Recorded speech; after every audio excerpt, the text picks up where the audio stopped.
Welcome back, folks. Today we're gonna be talking about more information regarding Blood of the Dawnwalker, because over the past few weeks and months since this was officially revealed, we have gotten a lot of lore pieces regarding characters that we're gonna be, facing against the vampires, and also a bit more information about Vale Sangora and the location we're gonna be playing in. So I'm gonna be going through all of these lore dumps, and we're gonna be going from the oldest news up until the latest one where they talk more about the environment. The first entry for today is going to be about Brencis, who's going to be our main antagonist in the game. So this is what they said about him. Born in the Roman Empire under the name Sesso Borenius Laurentius in the 131 AD, to a noble family who owned massive latifundia, Brencis was destined for greatness. He joined the rank of senators and quickly rose to the top of the Roman officialdom, with ambitions to become the next consul. He was on the right track to make it happen, if only he was not turned into a vampire. In a blink of an eye, he fell from a very top of the social ladder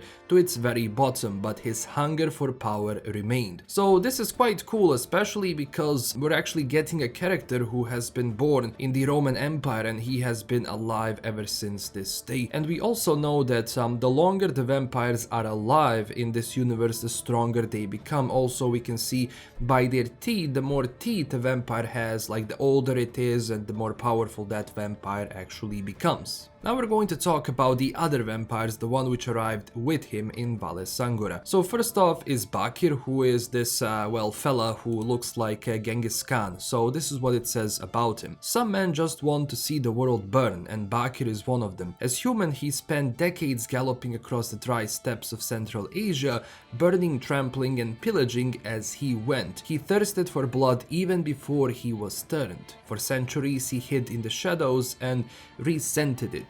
Bakir likes being the center of attention. He wants people to know his name and tremble as they hear it. Again, to be honest, a really cool design for a vampire, especially because they went for a Mongol vampire in a sense, which is, something that I think in the game is going to really play a cool role, just to have like different people, and not just that, but also vampires who come from different backgrounds, because, well, he was in the steppes while Brencis was basically in the Roman Senate. Next vampire on the list is going to be the one who is going to be the youngest out of all of them, or the one which has been the vampire the least. We can see that by his teeth, because he still has somewhat normal vampire teeth, because he still wasn't active for a very long time, and this is what it says. It's only recently that Ambrus has been turned, and so he's got something to prove. Ambitious and thrilled with his newly acquired powers, there's nothing he'll shy away from, no red line he won't cross. His gleaming armor and perfectly coiffed hair make Ambrus look like a nobleman, but his origins couldn't be humbler. His life as a human was hard, full of pain and humiliations. Now he's more than ready to settle the score with the world and all of those who spurned him. To be honest, it's gonna be quite cool to see who's gonna be the first vampire to fall in the game. Probably him, but also because he is quite eager to prove himself. Maybe there's gonna be a way for us to turn him, or at least make other vampires turn against him, to kind of have this internal struggle so that, we as a character can profit off of it. And the last on the list is Xanthe, this, peculiar looking character. So Xanthe is old. Older than it seems possible. She was a priestess, one on a remote Greek island, the name of which she has forgotten. Her body bears the witness to the ravages of time, as does her mind. Hearing voices from beyond the pale, muttering under her breath, at first glance she might seem insane. The truth couldn't be more different. She understands the true nature of the world better than anyone, and deep down she is terrified. To be honest, it's kind of cool that we have a character like this, who looks like this and who's quite powerful like her, and she is terrified of the world. So whatever it is, it's going to be interesting to see how she is going to develop as a character, because every single one of them, every single vampire here seems like, there's gonna be their own thing, their own person, their own character, which is quite cool for a game like this, because if there's one thing I don't like when it comes to vampires, if there's basically, the same every single time, same story, same everything. So because they play around with this in this way, it's really nice. But of course, that's when it comes to characters. Now, we do have 3 tomes when it comes to the secret history of Vale Sangora, which is the location that we're gonna be playing in, so this is what they said. And in the first entry it says this: "May the one and true God, in his all-encompassing mercy, steady my hand and guide my quill, for the things I'm about to commit to these pages are hard to comprehend and even harder to describe. May he guard my soul as I write the devil's doings. May he prevail in his struggles with darkness, for I saw it seeping into his creation, twisted beyond recognition. My name is Albertus Taurinus, native of Turin, Italia. I came to Vale Sangora when I was 51 years of age, called upon by Valley Senior Knyaz Skender Dragosti, who sought a man of letters to chronicle his valiant deeds. Despite years of learning, when I first heard of Vale Sangora, I could not even place it on the map. And no wonder, for it's remote and hard to reach. Encompassed on all sides by the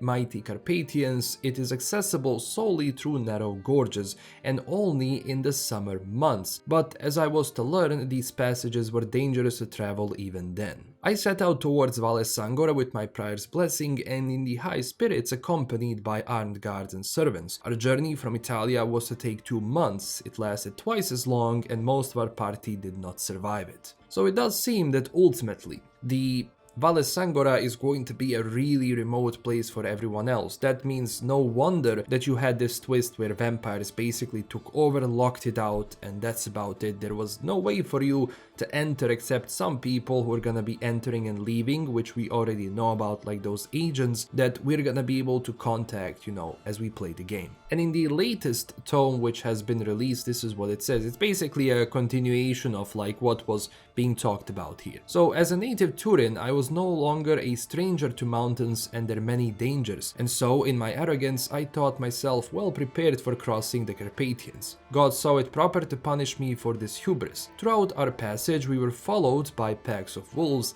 as hungry as they were cunning and plagued by avalanches. Our guide, a rugged man named George, insisted on making an offering to the mountain folk who he claimed were behind our misfortunes. I laughed off when I saw as a pagan superstitions. Knowing what I know today, I would have behaved differently. So the person who is writing this, obviously as we established already, he arrived in Vale Sangora, and for the longest of time he was someone who did not believe in the superstition or vampires and all of that, but it seems that throughout these tomes he is learning more and more about it, basically showcasing that yes, these things absolutely do exist. Now, even though we don't have a lot of info regarding this game in terms of like raw gameplay, it's still fun that they're doing like these lore dumps like this to just introduce you into this world, and it doesn't surprise me.